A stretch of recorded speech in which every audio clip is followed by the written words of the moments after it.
Evening, Southern California Guild Pharmacists. Thank you for joining us tonight for our town hall.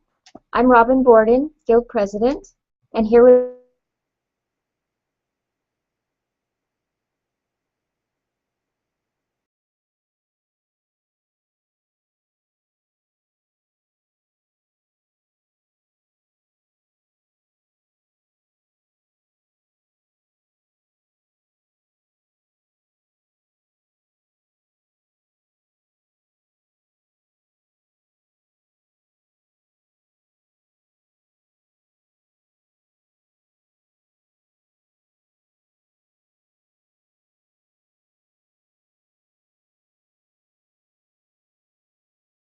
the Guild provided a supplemental notice to ensure that all pharmacies were listed in the strike notice.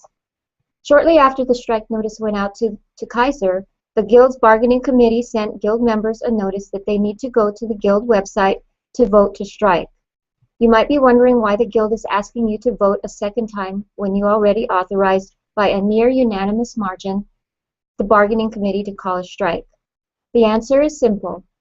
Since you authorized the bargaining committee to call a strike, Kaiser has made a comprehensive economic offer, and the Guild has released, in unprecedented detail, a catalog of what is still on the table.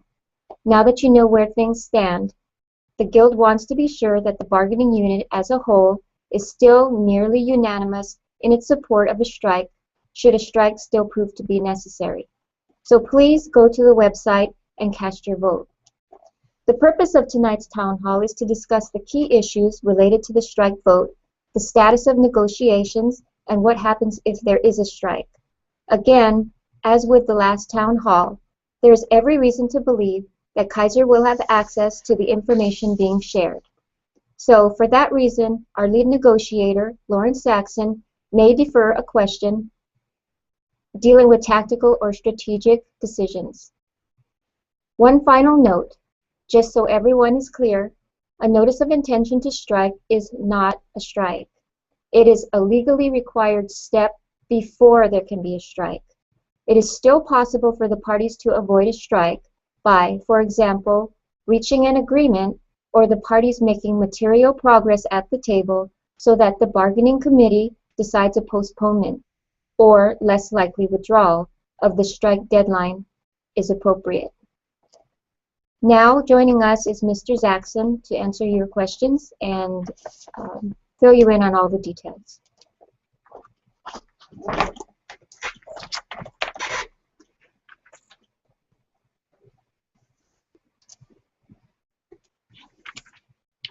Good evening. I'm glad to join you again to talk to you about the status of negotiations and to try to answer questions which will be appearing on my screen in a minute. There are a couple of things that I wanted to point out when we begin, and that is that among the topics I'm going to address this evening are a strike and return to work, a lockout, the necessity of picketing, critical messaging, outreach efforts, and the fact that you need to expect counterpunches from Kaiser as this labor dispute escalates. So to start, I think it would be helpful if I just ran through some of the key issues at the table and where we are with those, and then I'll start taking some questions. So, as you know, the Guild has identified 3 key issues in this negotiation.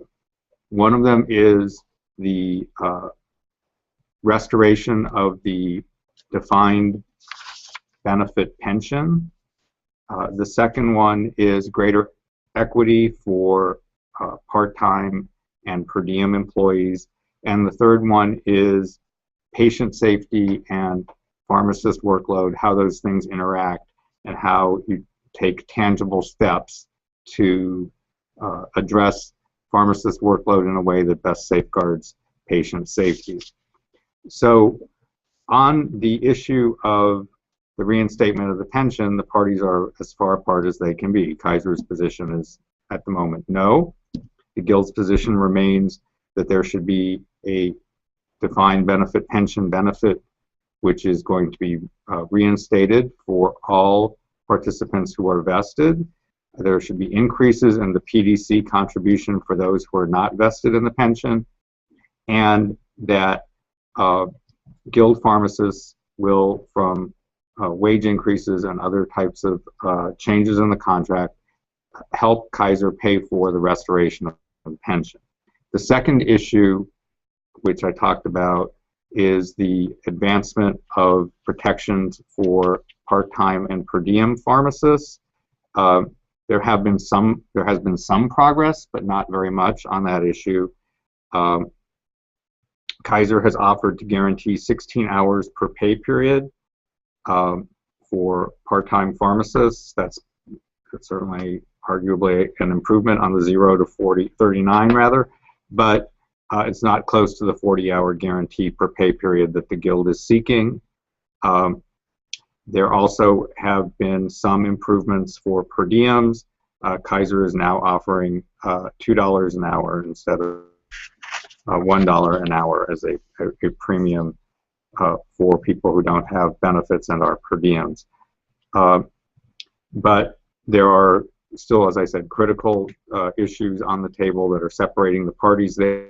On the issue of workload and pharmacist workload and patient safety, the Guild and Kaiser have discussed creating a labor management team to collaboratively work on solutions to that. Kaiser has engaged us in some discussion on that. Kaiser has so far not agreed that workload should be a central issue for the LMT to deal with, LMT being the labor management team, nor have the parties agreed on how that would be structured, when it would start, if it would only be a pilot, which is Kaiser's position, although it seems like they're moving away from that, or whether there will be a pilot followed by an actual implementation. That's basically where we are on those. As you can see, the parties are not close to a final agreement. Similarly, the proposal that was sent out for everybody to take a look at is not Kaiser's best, last, and final offer. You're not going to be asked to vote on that at this time. We have every hope that Kaiser will improve on that offer. The notice of intent to strike, as well as potentially the strike, are designed to help bring about greater pressure, to help bring about a successful conclusion to these contract negotiations. As Robin said, a strike notice is not the same thing as a strike. A strike notice is something that's legally required as a step in order to strike. The purpose of the strike notice is, one, to provide Kaiser with legally required notice and an opportunity to make preparations to protect patient safety, but it's also intended to indicate to Kaiser that the Guild feels that there's much more progress to be made, that progress needs to be made more quickly, and that an agreement may be made closer by escalating the labor dispute. With that, I think I can go ahead and take some questions if we have any. If not, I have a couple that were submitted already. Okay, so I'll go ahead and start with some of the questions that I got already. One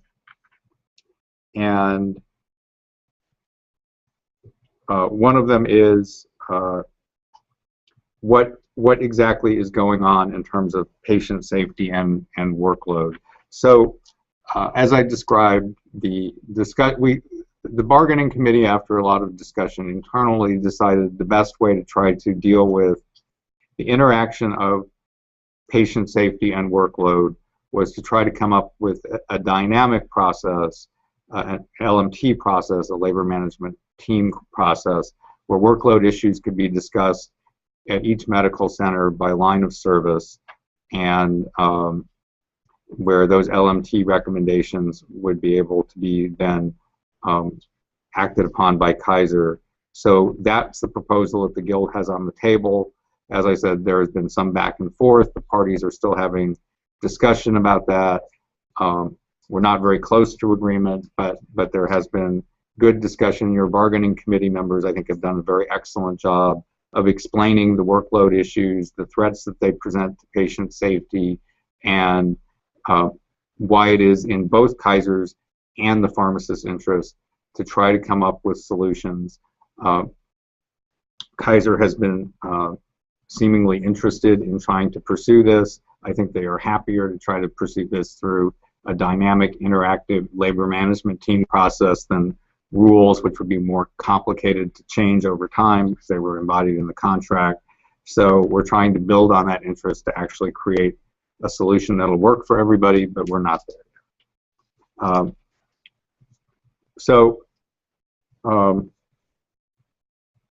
yet. The next sort of set of questions has to do with the strike. So let me talk a little bit about a strike. So just to be clear again, a notice of intention to strike is not the same thing as a strike. You're being asked to weigh in on whether the bargaining unit is still supportive of a strike. Things that happen at the bargaining table could change whether there will be a strike, but certainly the notice of intention to strike puts you on the road to a strike.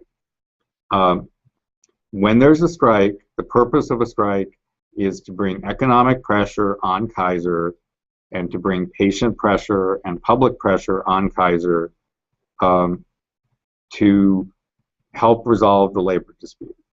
And so what that means is that everybody needs to participate. If you are unified, you will be strongest. If you are unified, you will make the biggest impression. If you're not unified, if people go to work and cross the picket line, Kaiser will be able to continue its operations much more easily. Many unions talk about strike breakers as taking food out of the mouths of the children of the strikers.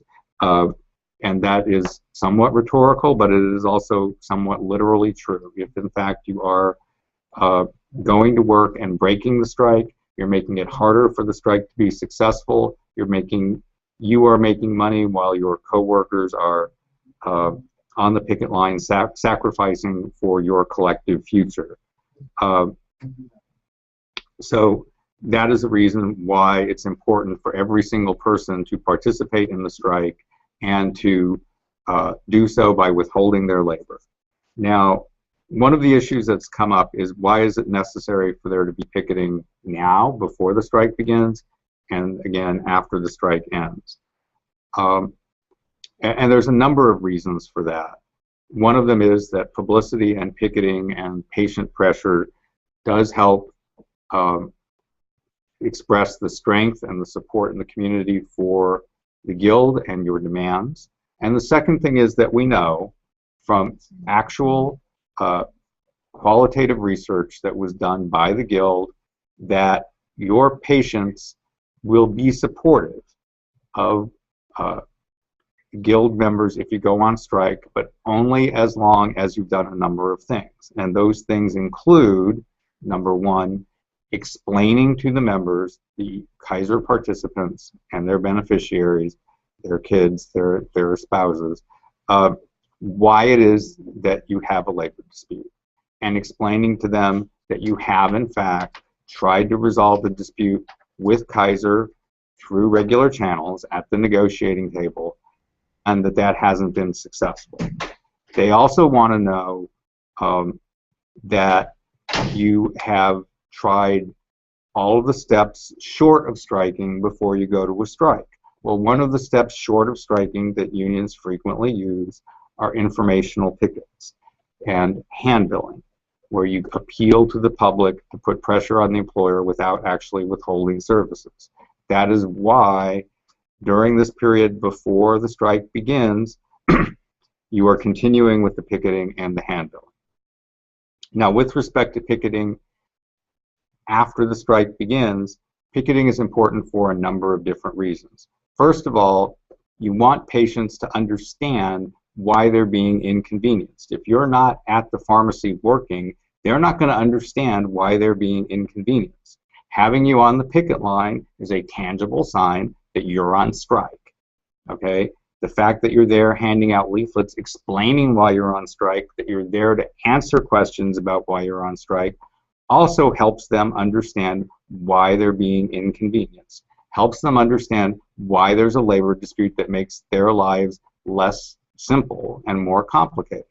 It's also another way of bringing pressure on Kaiser because people are attack Kaiser, especially people who are members of working families and labor union families and say, you know what, I don't feel comfortable crossing a picket line. You made me cross a picket line. You sure as heck better get this thing resolved because I don't want to do it again. In addition to that, if people are educated about your dispute, the qualitative research indicates they'll be supportive. They'll call Kaiser and say, you need to get this solved. You're inconveniencing me, and it's you, Kaiser, who are the problem. You need to fix it. So that's why picketing is important from a message conveyance sort of a perspective. But there's a second purpose for picketing, and that is to show solidarity with one another. When you're on the picket line, you are showing, I support the strike. I support my coworkers who are withholding their services. And you create peer pressure on someone who might think of crossing the picket line and going to work not to. Because now their coworkers are going to see, oh, person X is not standing with us and joining us and trying to make our lives better. Instead, person X is putting his or her personal convenience or personal preference about whether the labor dispute should or shouldn't be resolved ahead of the interest of the entire bargaining unit. That is a very, very important part of why you need to picket during the strike. The final thing is that you need to sort of look those people in the face and say, you know, that's not acceptable behavior. You don't have to say it in so many words, but just looking them eye to eye as they go to work, crossing your picket line, sends that message, and that's a very, very important part of this process. That's why it's important to picket after the strike begins, assuming that there is a strike. In terms of the next question here is, if I picket, am I going to have to picket for my entire shift? Well, ideally, what you really want is you want people on the picket line all of the time, and you know, if not every person can be on the picket line for every minute of his or her shift, you know, that's sort of the way things play out. But the idea is that you want to have a strong presence. You want to have a strong presence on the picket line all of the time. You especially want strong presence on the picket line during the time period during which anyone who might be thinking of crossing the picket line would be reporting to work. So that's an especially strong time. You also want it any time that a patient might be going to access the facility so that they have the opportunity to be educated about the labor dispute. So that's the ideal, and that's the goal of requiring people to picket. So that's I think the answer there. Again, as I said, the most critical time for people to be picketing is during the time period when patients would be accessing the pharmacies, accessing the medical centers, and during times when pharmacists would be reporting to work. Now, in terms of medical coverage, if you're on strike in the middle of a month, normally the way that works is that your medical coverage will continue through the end of the month, but that's going to be it. After that, you're on strike. The employer is not providing you with any benefits. In addition to that, unless you have a legitimate reason to be inside a Kaiser facility, you shouldn't be in a Kaiser facility while you're on strike.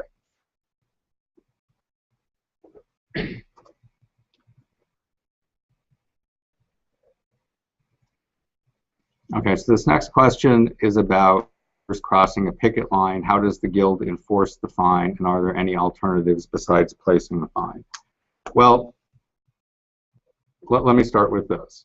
The idea of a fine is not so anybody is actually fined. The idea of a fine is to try to make it as unattractive as possible for people to go to work. What you really want is everybody to honor the picket line. You've joined the Guild, you've made yourself subject to the Guild's rules, the Guild is called a strike, that means you're supposed to withhold your services. If you choose not to withhold those services, you are violating your obligations as a member. Now, ideally, everybody will honor the picket line, nobody will ever be fined, and there were issues about enforcing the fine. That said, if you cross the picket line, you are entitled to a hearing, and at that hearing, first you get a notice saying that you were seen crossing the picket line and you owe a fine of X number of dollars for crossing the picket line. If you choose to have a hearing, you can have a hearing and say, you know, that you were wrong, I didn't actually report to work, or whatever happened. After that hearing, if you're found guilty, the fine is imposed. Once the fine is imposed, and you have, it becomes final, it is an obligation of your membership to pay. And consequently, that can be enforced in court. That means that you could be sued. That means that a judgment could be obtained, and that judgment could be enforced in the same manner as any other judgment in court. So there's obviously some due process that's attached to that. There's obviously some time, but at the end of the day, the fine is legally enforceable. The best alternative to a fine, because the question asks other alternatives to a fine, is for everybody to actually abide by the picket line, honor it, not report to work. The negotiating committee felt that the best way to deter people, besides peer pressure, was to actually make it not pay to cross the picket line. So if you were being fined something that's equal to your pay and benefits for crossing the picket line, or even slightly more, it's not going to be profitable to cross the picket line. Therefore, people who wish to remain guild members and cross the picket line will have no financial incentive to do so. People there is no contract. People have other rights. They can exercise those rights. But the bottom line is, if you're a guild member, you are subject to the fine after you've had an opportunity for a trial. If you want to contest it, that fine is legally enforceable, and it will be enforced, assuming that the members ratify that.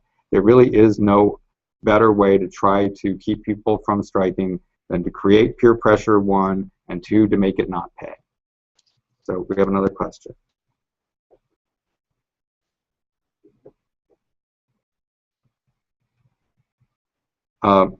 So this question is, management is asking pharmacists to train them and provide a coverage plan while we strike. Can we deny this request? The answer to that question is that if you're at work and you receive a direct order from your supervisor, you have the obligation to follow that order as long as it's not unreasonably unsafe. You should not refuse to do anything that you are directly ordered to do. Should you need to go out of your way to be helpful? No. Do you need to facilitate anything beyond what you've been directly ordered to do? No. But you should not refuse to follow any order, any direction that you've been given, as long as it's not unreasonably unsafe. Otherwise, you're jeopardizing your position.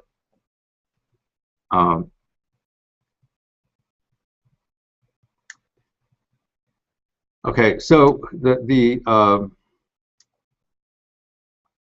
this question is, why didn't the guild take a more extreme position in asking for benefits and then negotiate to where you really want to be? By being reasonable, you've already given away your position. That's the assertion here. I think that the guild started from a couple of very important precepts in these negotiations.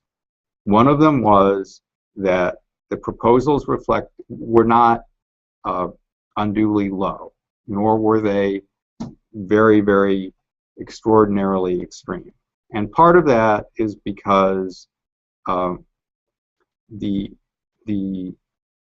narrative that Kaiser wants to create is that guild pharmacists made a deal in 2011, and now they're unhappy with it and are a bunch of crybabies and are unwilling to accept responsibility for what has happened.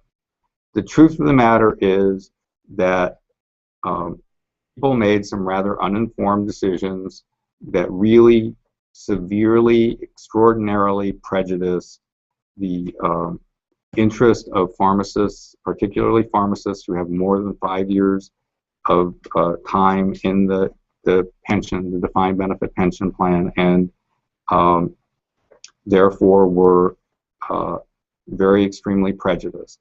By accepting responsibility for the decision and saying, we think that Kaiser bears responsibility for our being in the position where we are, but we're not going to ignore the fact that the facts on the ground are the facts on the ground.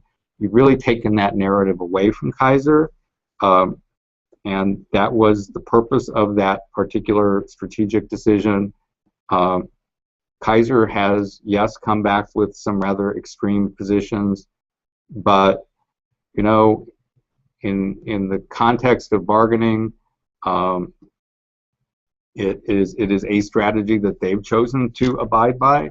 It's not one that your negotiating committee has chosen to adopt. Okay, so the next question has to do with people being fired because they go on strike, and then misconduct and other things related to that. So let's sort of start with some basic rules. The law in the United States is that an employee cannot be for going on strike. An employer has a right to continue its operations, and it has a right to do things that allow it to continue its operations. That would include having supervisors perform work, allowing people to scab or cross the picket line, having the opportunity to contract work out, to hire temporary or permanent replacements. All of those things are things the employer has a right to do, but what it doesn't have a right to do is to to fire or discipline somebody for going on strike. It does have a right to discipline people who engage in misconduct, and misconduct means the same thing when you're on strike that it does when you're at work. The only difference is that sometimes when you're on a picket line, you could be engaging in conduct that would be inappropriate in the workplace and therefore be inappropriate for you to engage in on the picket line. So, for example, you can't strike anybody who crosses the picket line, as in hit them. You can't do anything that would endanger someone's safety while you're on the picket line. Those types of things are misconduct. If you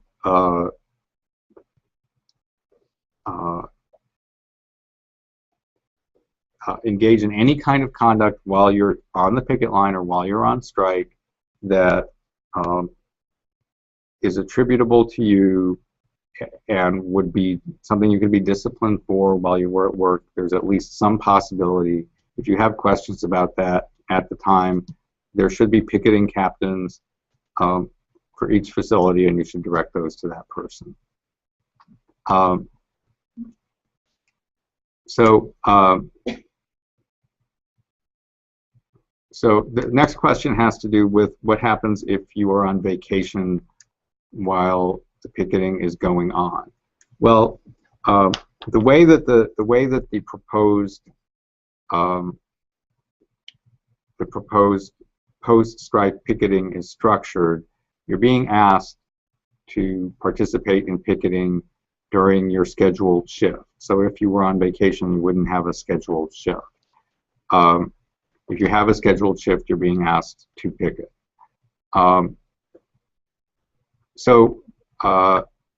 There's another question here which has to do with the out-of-area option on the retiree health care. So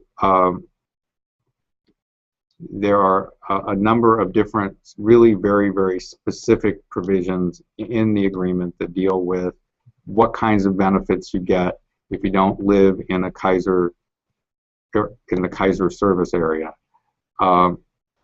And the proposals that Kaiser has come forward with for retiree health care going forward do include that some people would not have an option for coverage out of the area.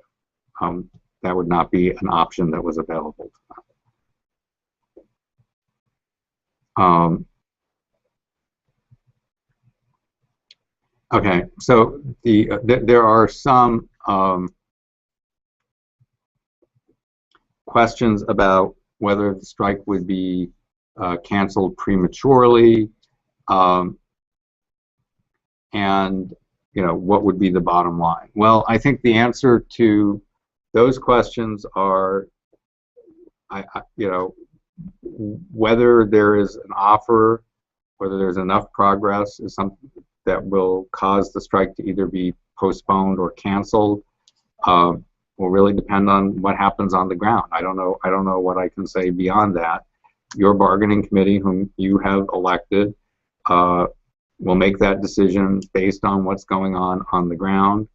I think that we have said previously in the last town hall that there would be no recommendation to accept a proposal that didn't meet the three goals for these negotiations. Obviously, if Kaiser gives a last, best, and final offer, that'll be submitted to you for a vote. But the committee is not going to recommend any proposal that doesn't address the three core issues that were identified for this particular labor dispute and negotiations, which are greater retirement security, greater equity for part-time and per diem employees, and a method for dealing with workload issues that impact patient safety.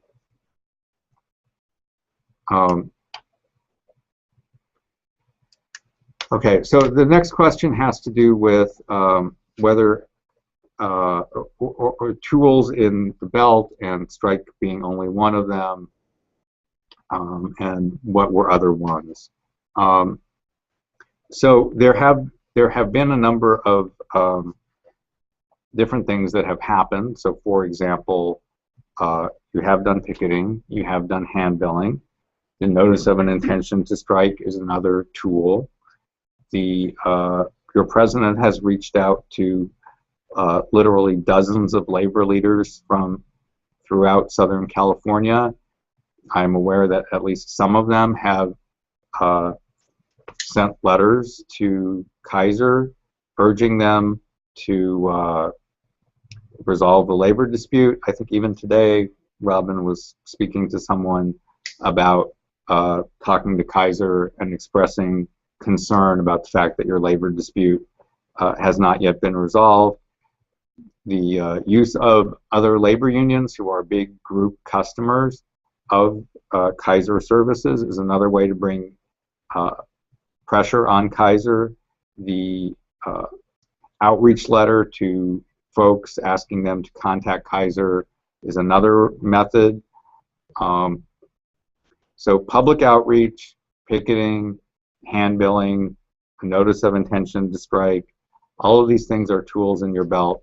A strike would be another tool in your belt, and this will be deployed assuming that the bargaining unit indicates its support in the vote that's going on now, and that there isn't sufficient progress at the table to warrant it's either postponing it or canceling it. And hopefully what will happen is that all of these different tools will bring about a good, successful resolution of this dispute. Now, I think that one thing to keep in mind is that different people negotiate differently, and different people negotiate differently depending on the circumstances. I didn't look at Kaiser's proposal as being 100% dark cloud with 0% silver lining. I looked at it as being very, very extraordinarily much dark cloud with very, very, very little silver lining.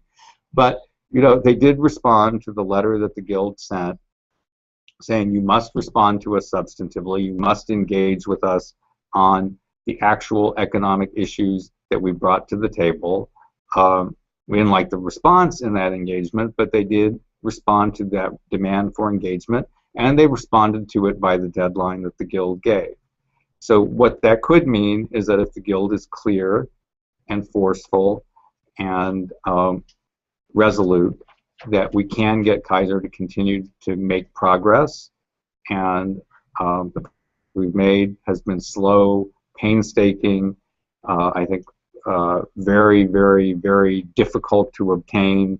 We've had to claw at each and everything as much as you can possibly imagine to get the little bit of progress made. But it's happened, and it's happened because your bargaining committee has been resolute, strong, consistent in its message, and not the least bit shy or afraid to continue to escalate the labor disputes slowly and methodically, as the qualitative research told us was necessary in order to be sure that when and if you ever pull the trigger on a strike, that you can say to the public quite honestly and quite demonstrably, we have gone through all of the steps. We have tried to resolve this with Kaiser short of a strike, and that has not been successful, not because of any lack of effort on the part of the Guild, but because of Kaiser's unwillingness to engage us in a meaningful way on the issues that are important to people.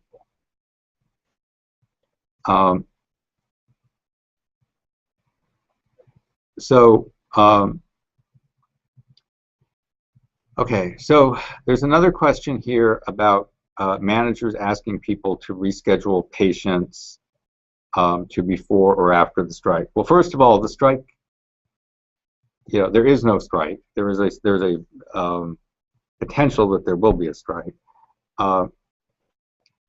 If there is a strike, because there's been a notice of intention to strike, that strike doesn't have a fixed ending date. So I don't know how you reschedule your patients for after the strike, because nobody knows when the strike is going to be over, not even the bargaining committee. That is a tactical decision that will be made based on a whole variety of factors. What we know is that if the strike were 1 or 2 days, it wouldn't inconvenience Kaiser enough to actually make any difference. It might be emotionally rewarding for some people to have, a little protest, but it wouldn't really do much to advance your cause. So the strike doesn't have a fixed duration. So I don't know how you would schedule something for after the strike. But having said that, if you receive a direct order, unless it's unreasonably unsafe, you need to follow it. Now, that said, you still have professional responsibilities to your patient. If rescheduling something is to the detriment of the patient or is not in the patient's best interest, that's a different situation from doing something that is not in the patient's, that doesn't really endanger the patient or that is consistent with the patient's best interest. So you need to make sure that you are not violating direct orders. You need to make sure that you are looking out for your patient's safety and that you are fulfilling your professional responsibilities. And as I said, I don't know how you schedule something for after the strike, because there is no fixed end to the strike. On top of that, I think one more thing I'd like to point out, which is in terms of the beginning date of the strike, that is what the notice of intention to strike says. But it is possible that progress could be made at the bargaining table and that deadline could be moved to some other time. So before the strike also might be somewhat of a subjective term. Okay, so the next question. Can management force us to work the weekend prior to the strike? The answer is that management, until you're on strike, has all of the rights that management always had. So to the extent that management has the ability to schedule you to work either your regularly scheduled hours or extra hours, that right remains up until the time that you start withholding your services.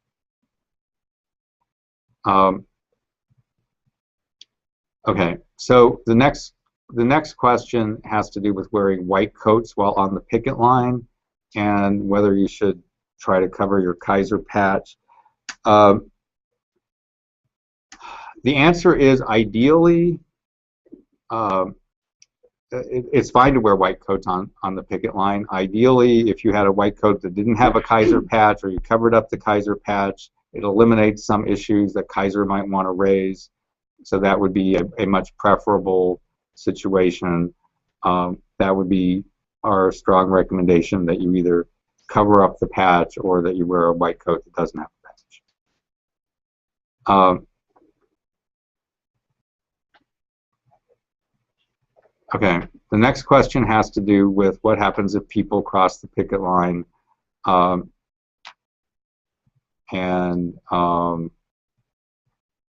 because they're afraid that they'll lose their jobs, or that they won't get their hours reinstated as soon as the strike is over. Well, the answer to that question is, you cross the picket line and the strike rule that there will be a fine is in fact ratified by the members, you will, after a trial, be subjected to the fine for crossing the picket line. The reality is that everybody has concerns about the impact of the strike on their livelihood.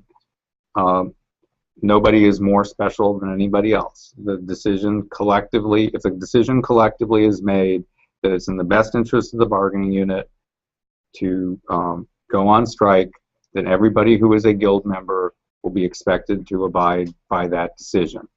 In terms of when you can return to work, if there are temporary replacements, the law is that the employer has the right to continue to operate while there is a strike, and it has the right to bring strikers back in an orderly manner. Does that mean that not everybody will be reinstated right away? That's perfectly possible. The guild will try to negotiate a strike settlement that gets everybody put back to work immediately.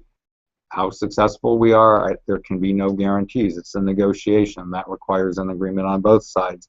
Kaiser's legal obligation is that if there are temporary replacements, to bring you back to work in a way that's not discriminatory and in a way that doesn't punish you for being on strike.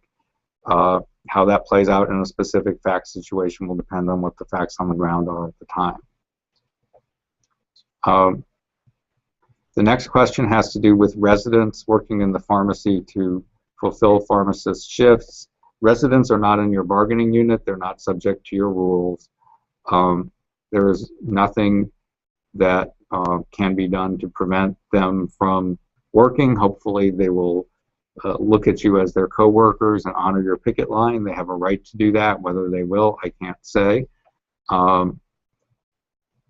If they are able to perform licensed pharmacist duties, they can do that. There's nothing that prohibits them from doing that just because there's a picket line.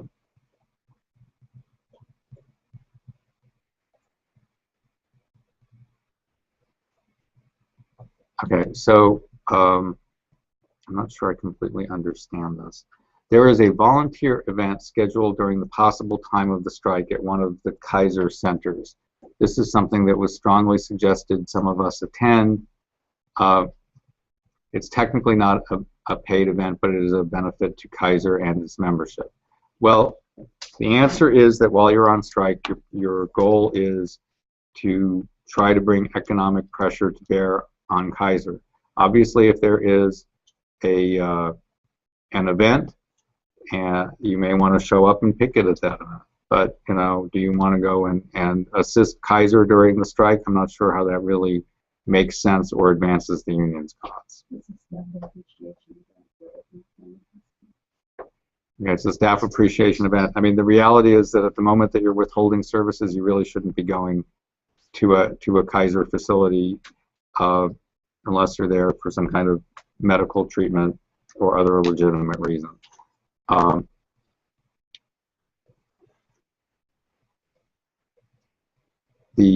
Another question is whether being on strike affects your benefits, since you may not make the minimum number of hours to maintain medical benefits. And the answer to that is while you're on strike, Kaiser doesn't have to pay you or provide you benefits for being on strike, so it could potentially affect your eligibility for medical benefits. You know, if you have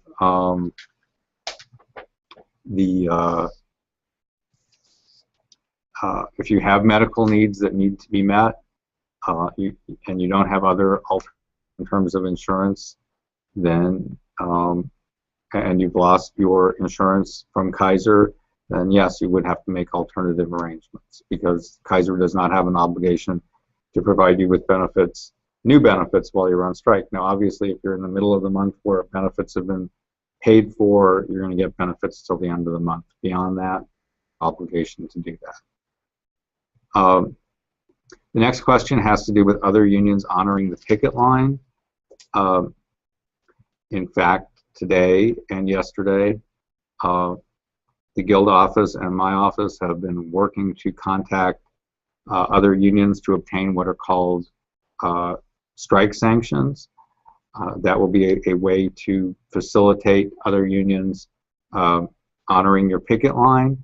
People who don't have a labor agreement that requires them to go to work can honor your picket line as a union. So, for example, some of the NUHW and CNA people don't have contracts. Those people could honor your picket line as a group, because they don't have any contract that prevents them from going on what's called a sympathy strike. In addition, most of the contracts at Kaiser have a provision that says that an individual employee can, as a matter of principle, honor a picket line, and certainly outreach will be made to all of those folks to encourage them to do that. Whether individual people will exercise that particular option, there's no guarantee. I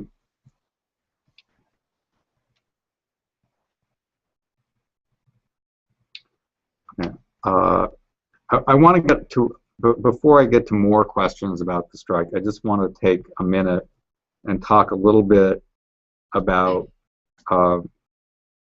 messaging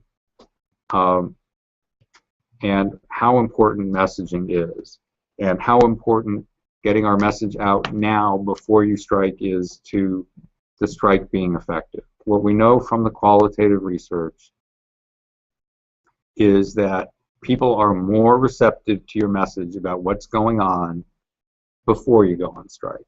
So these opportunities that we have now before you go on strike to communicate to people that workload issues affecting patient safety and that pharmacists deserve the same kind of secure retirement that other Kaiser employees have are messages that they are receptive to, but they will hear it better from your informational picketing and your handbilling that you engage in before the strike. So I just wanted to emphasize that these are our talking points over and over again. We need to get that word out before there's a strike, because when there's a strike, people are going to hear it slightly differently because they're going to be inconvenienced, and that's going to be a big part of what they're focused on, and that's going to interfere with how well they hear your message. So let me emphasize that now. I'm going to emphasize it again. One other thing that I wanted to say, I wanted to bring up the issue of a lockout. Because there's no contract, Kaiser has the right to lock you out. If you go on strike, Kaiser has the right to lock you out. So even if the Guild is prepared to return to work, if you're locked out, Kaiser can maintain the lockout until there's a contract. So you shouldn't think that as a legal matter, you have complete control over how long you're on strike. As a practical matter, Kaiser may decide that's not a tool it wants to use for a variety of different reasons, including how inconvenient it is. And we all know that Kaiser is a complex, integrated system. So having you out is not really in their best interest. But you need to be aware of the possibility that whether you go on strike or not, Kaiser could lock you out. And if you go on strike but want to come back to work, Kaiser could, before you offer to come back to work, lock you out. So those are important things to know. So now we've got some other questions about striking. And the first question has to do with all pharmacists going on strike at the same time. Is that what's going to happen? Well, the strike notice covers all facilities. So the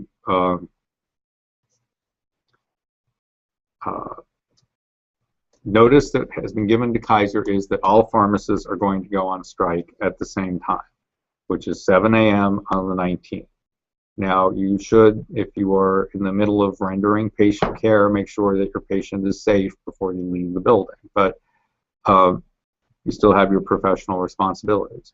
But that said, that is the notice that's been given to Kaiser. Is it possible that some other tactical decisions might be made? I can't really speculate about that. I don't know the answer to that. It is within the guild's prerogative not to take everybody out. That's not the current that's not the current tactic that's been conveyed to Kaiser. That's not the intention that has been announced and asked to vote on at the moment.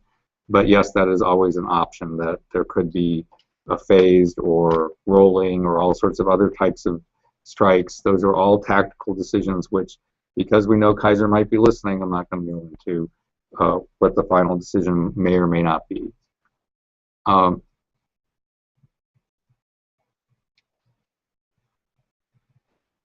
Okay, so the next question has to do with enforcing the pharmacist to tech ratio while there's a strike. The law doesn't change. It doesn't say there's a pharmacist to tech ratio, but it doesn't apply when there's a strike. If you think that that's being violated, you have an opportunity to report that to the appropriate authorities. There's nothing that prevents you from doing that. There's nothing that prevents the guild from doing that. If you have reason to believe that that's true, you may want to bring that to the attention of the guild and or the appropriate regulatory authorities. Because as I said, there is no exception for, there's a ratio, but when there's a strike, there is no ratio. Now, there's another question here which has to do with Kaiser Pharmacy leaders being leaders for their profession, and whether the Kaiser Pharmacy leaders could be convinced to be more supportive of your position. And the answer to that is that every single person's an individual, every single person has emotions, every single one of your supervisors and managers has relationships with some of you. And I think that it is appropriate to say to them that this is an important struggle. This is important to your future. This is important to your career. It may also be important to their careers, because very often what happens to the bargaining unit pharmacists affects what the ultimate package looks like for the supervisors and managers. And it may be a harbinger of things to come for them. So, should you discuss that with them if they start talking to you about the strike? They start talking to you about, why don't you just accept what Kaiser has on the table and, or just come to work anyway? I think that's all appropriate things to discuss if, in fact, they bring up the issue. I wouldn't go out of my way to discuss any issue related to the union or the strike with management on working time. That's not your responsibility or work. Your responsibility is to do work. But if they bring up the issue and you're looking for something to say in response, because you should be standing up for yourself, you may want to make that kind of appeal.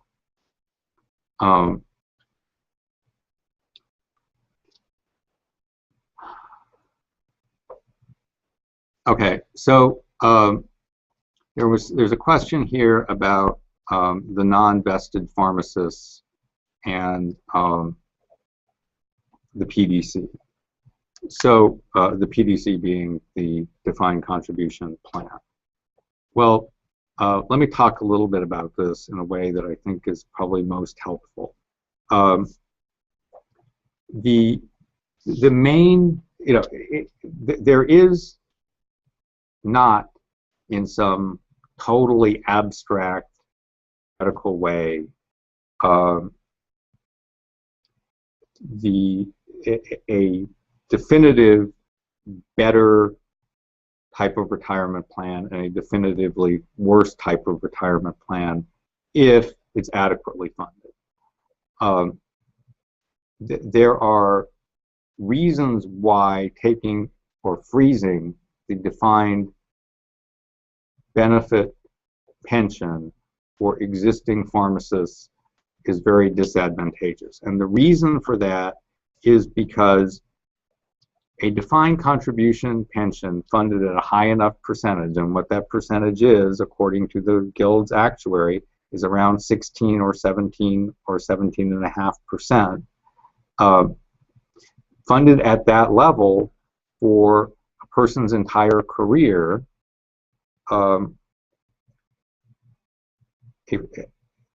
a defined contribution pension, especially one that is professionally managed, is a good, adequate way to prepare for retirement.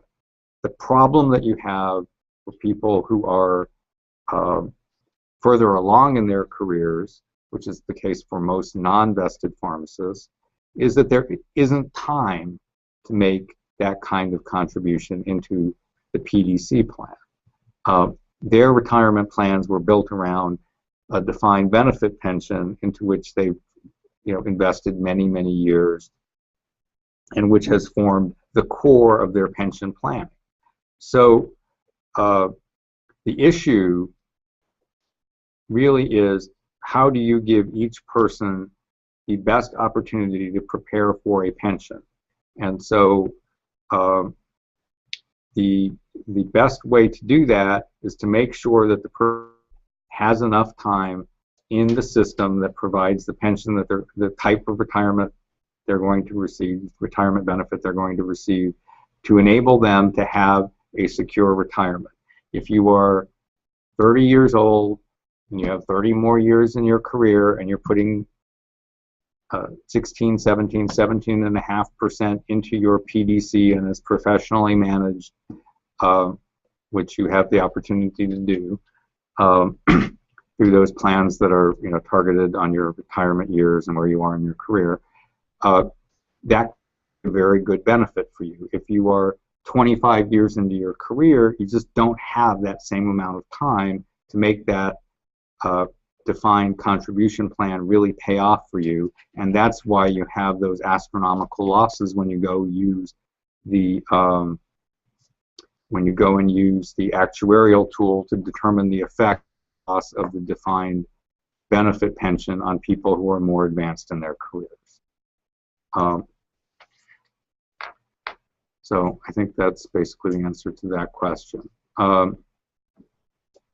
There's a question about doing outreach to other unions for a sympathy strike, and the answer is that there has already been some outreach to all unions that have multi-employer trust funds that have Kaiser participants.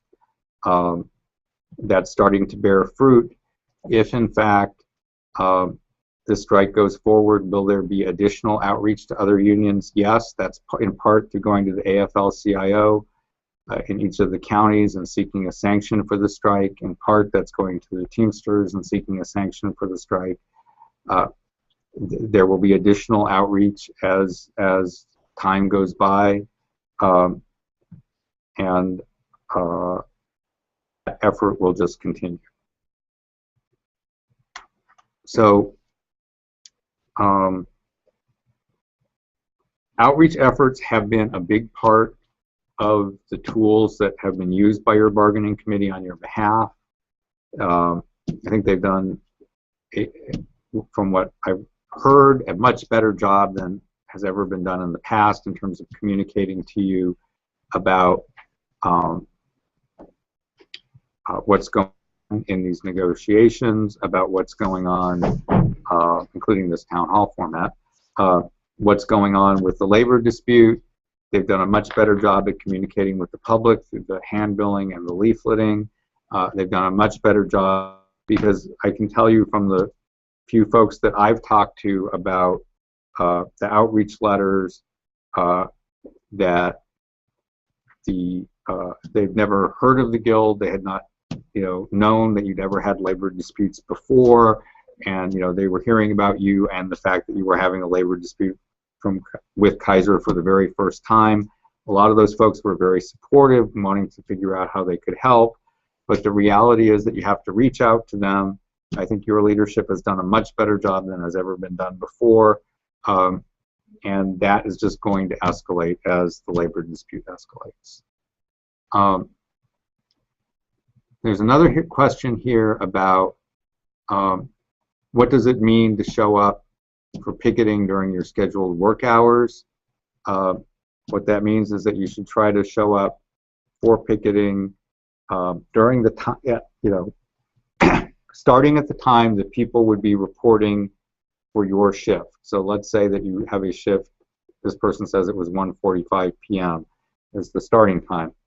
People who are in the 1:45 shift probably don't come to work at 1:45. They probably come to work at 1:15 or 1 o'clock or whatever is the time that you would expect people to start getting to work, to come to work. That's when you should come, and you should try to be there as long as possible till the end of your shift if possible. If not, certainly long enough so that you're there when people start their shift. Ideally, what you'd want to do is to stay so that you're overlapping with when other shifts start. Patients are not likely to be just coming into a medical center for regular reasons at 10 o'clock at night or midnight.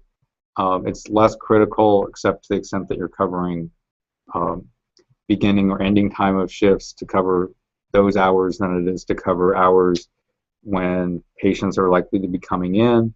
But the reality is that you want, to the maximum extent possible, to show Kaiser that you guys are united by being on the picket line all of the hours that that the medical center or the particular facility is open.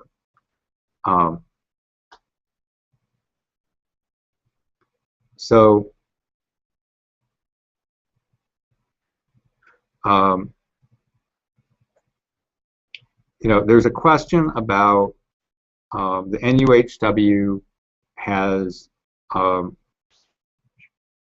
worked without a contract for 4 years, and Kaiser has not imposed a new and less favorable contract on them. And is that a viable option? And I think the answer to that question is, we're not at the end of these negotiations. You're not at the point where you need to make a decision about whether you want to have a protracted, years-long negotiation or not. The reality is that you're still at the table. We're still trying to see if we can't get Kaiser to engage you substantively on the things that are important to you and to give you what you want. Obviously, there are a number of decisions to be made in the future. One of the options could be to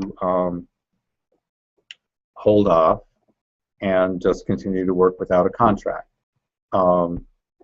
That's a tactical decision, so I'm not going to discuss it any further other than to say it is an option that is on the table that your bargaining committee might decide is appropriate.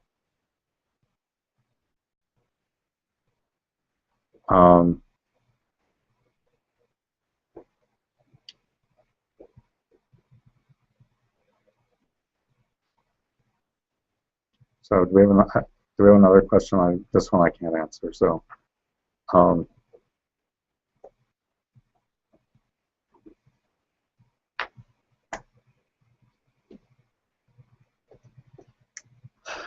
okay. So there are a couple questions in here. One of them is, what are the chances that things could be worse for you after you go on strike and return to work?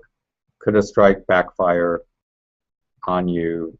And the answer to that question is,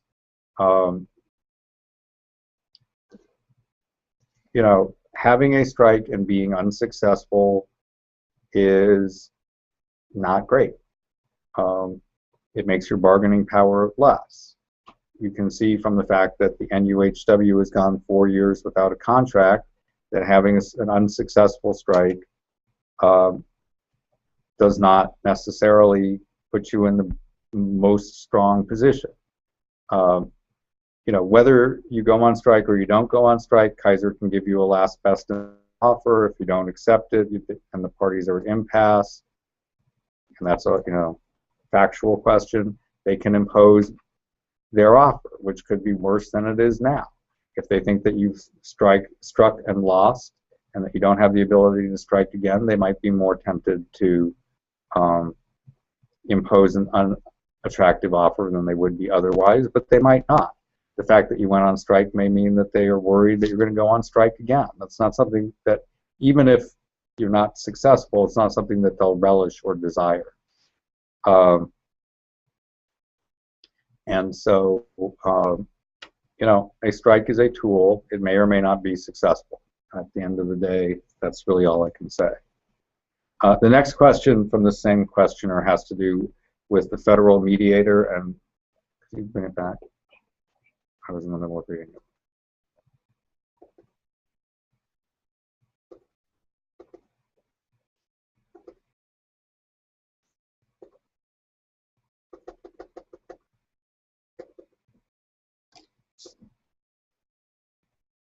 No, what's the after that one?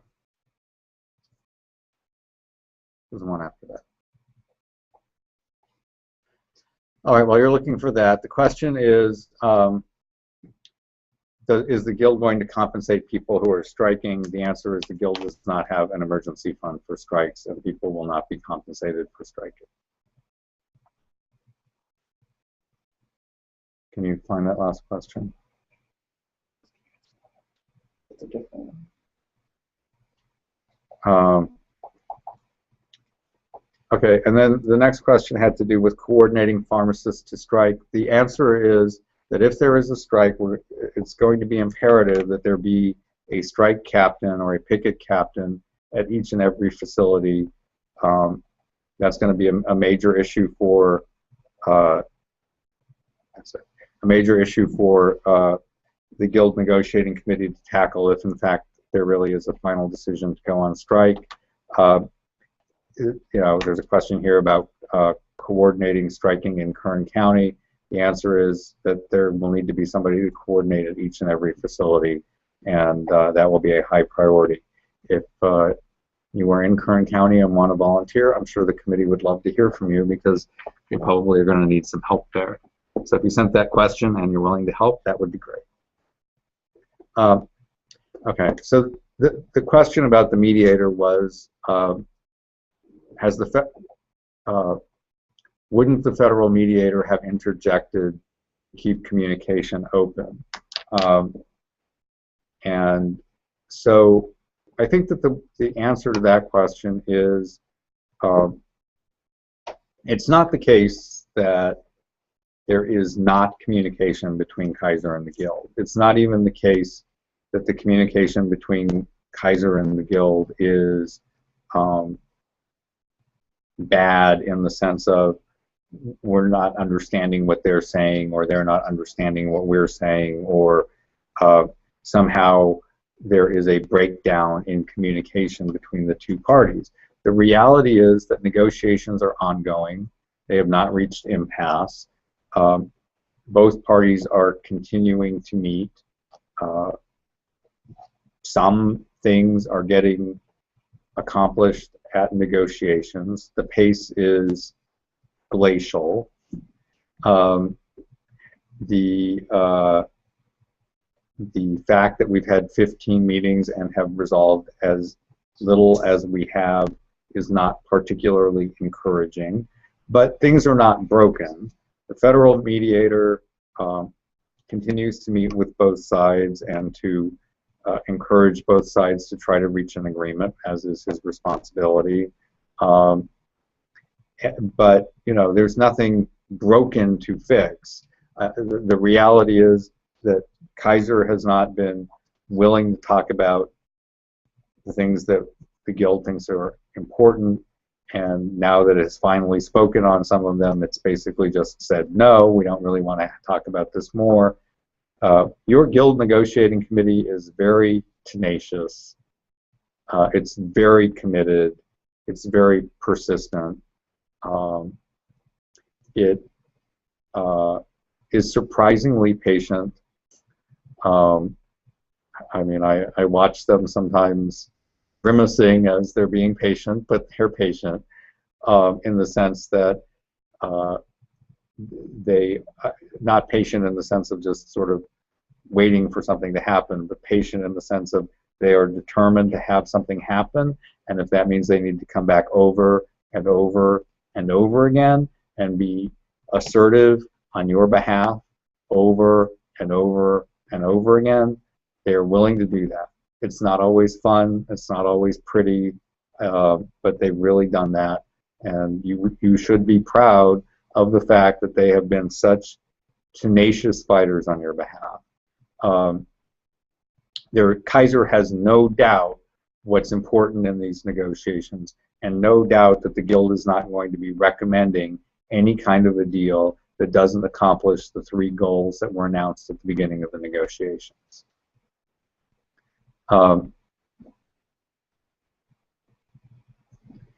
Okay, so there's a question here about lockouts. So the question is, what is a lockout? So a lockout is kind of the flip of a strike. So a strike is where you decide you're going to withhold services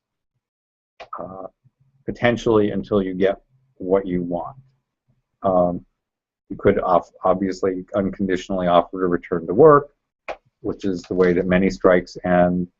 It's the way the NUHW strikes end, for example, when they do the 1 or 2 day strikes or the CNA strikes. But a lockout could be the same. Kaiser could say, you are locked out, you are not allowed to come back to work until you accept what we are offering. They could also say, you are locked out and you can't come back for until we decide to allow you to come back. But you know, the reality is that a lockout is a weapon. It's sort of the flip of a strike. Same thing as being fired, because you still have a job. You're not being fired. You're not being terminated. You're just not being allowed to work until Kaiser's willing to have you come back and work under the conditions that Kaiser's willing to have you work under. So the question is, can a supervisor contact you during a strike? And what happens if a supervisor contacts you while you're on strike and you don't answer, or you don't answer?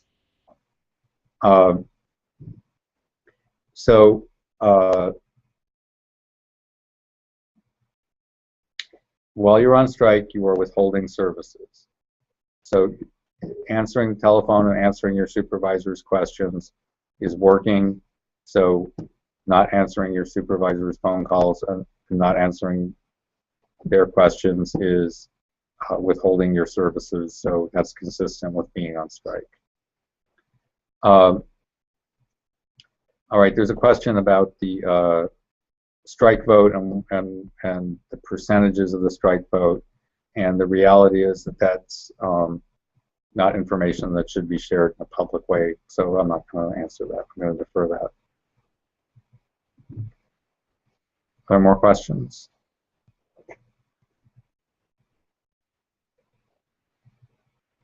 Where are we on time?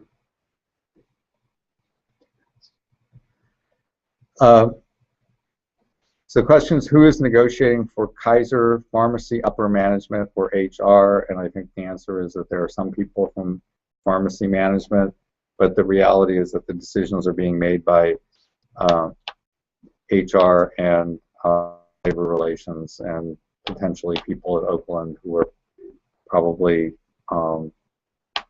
HR and labor relations, and possibly some budgetary types. More questions?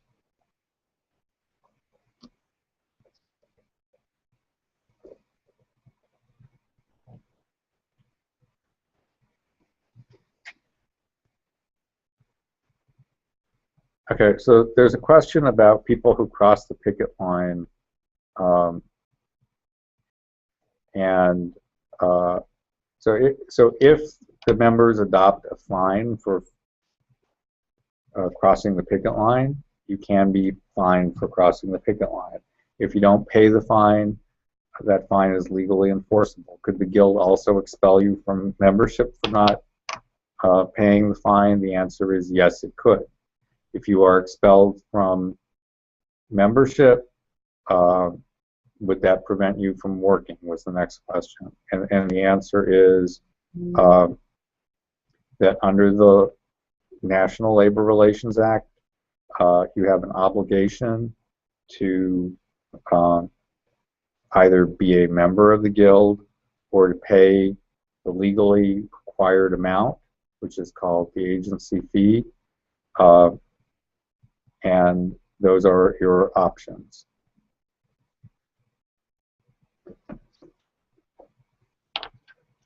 We have more questions?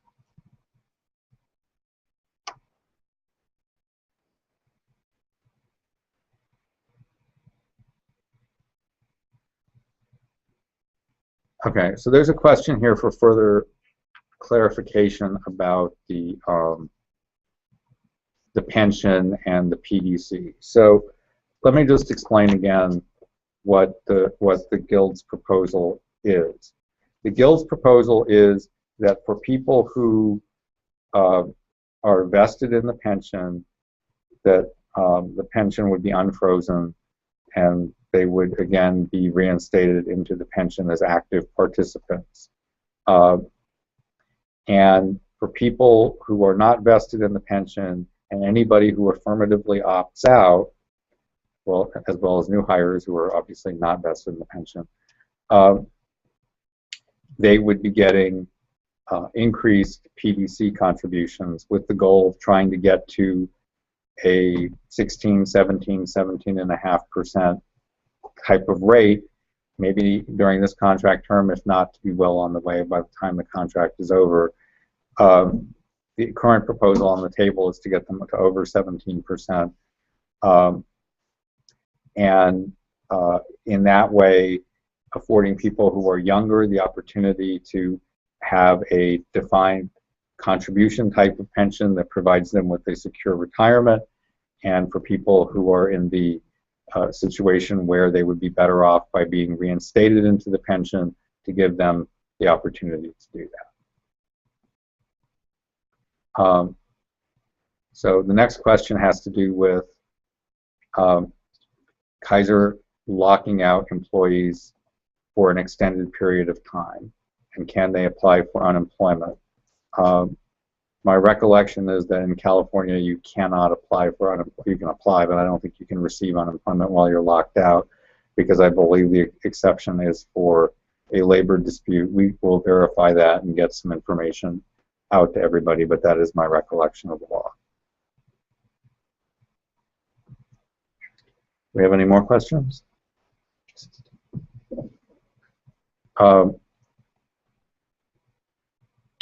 Okay, so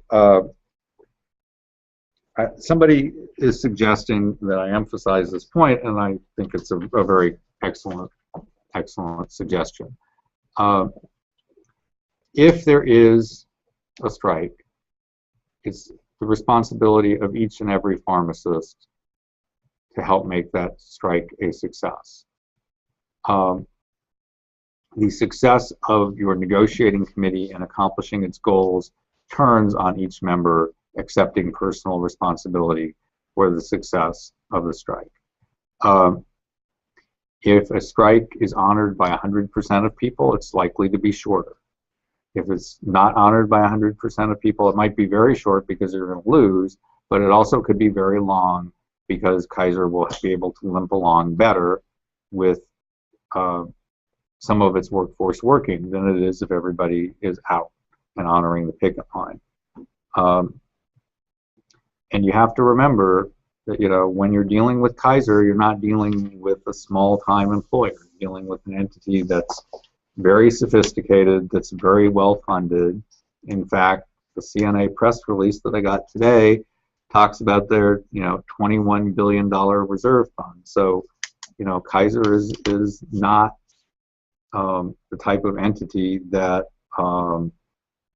is going to respond instantaneously to economic pressure. It's going to require that everybody stick together and that you are strong and resolute.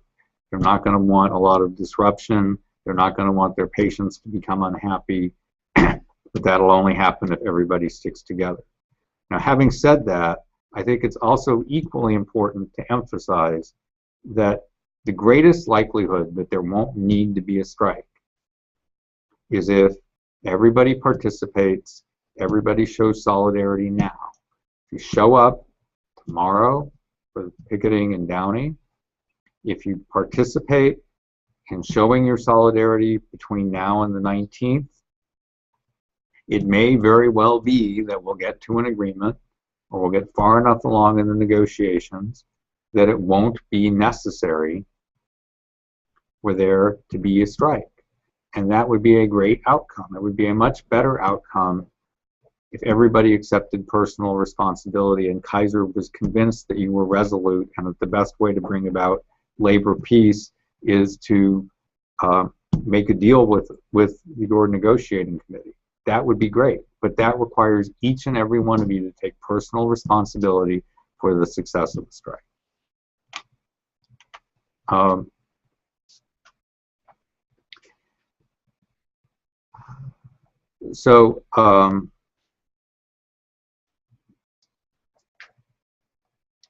There's questions here about different tactics that Kaiser could use if there's a lockout.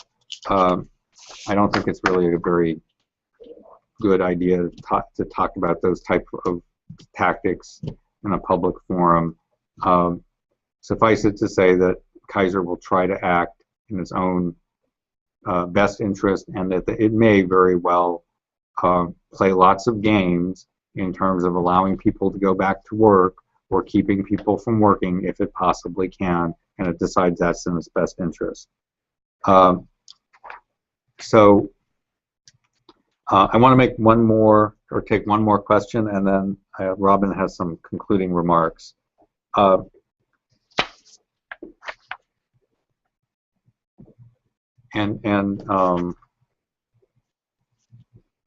have one last question?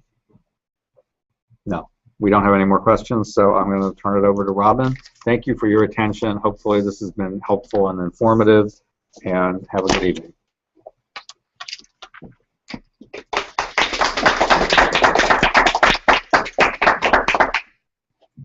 I want to thank Mr. Zaxon for giving that excellent recap and question and answer session. We've run short of time, but if you have further questions, feel free to email them to the field office. I wanted to remind you that we are still picketing on Friday afternoon from 12 to 2 at Kaiser Downey. There have been some questions about where to park. We haven't established any particular location at this time. If we do get some information, we will forward it to you in email. But please show up, please bring your families, and the more showing we have, the more pressure we're going to put on Kaiser, and it's more crucial now than ever. Also, please don't forget to cast your strike vote. You can log on to www.gfpp.com/vote. So I want to thank you all for logging in, and your participation is crucial at this point. And we hope to see you out at Downey, and please, please, please cast your vote. It's very, very important. Thank you all. Good night.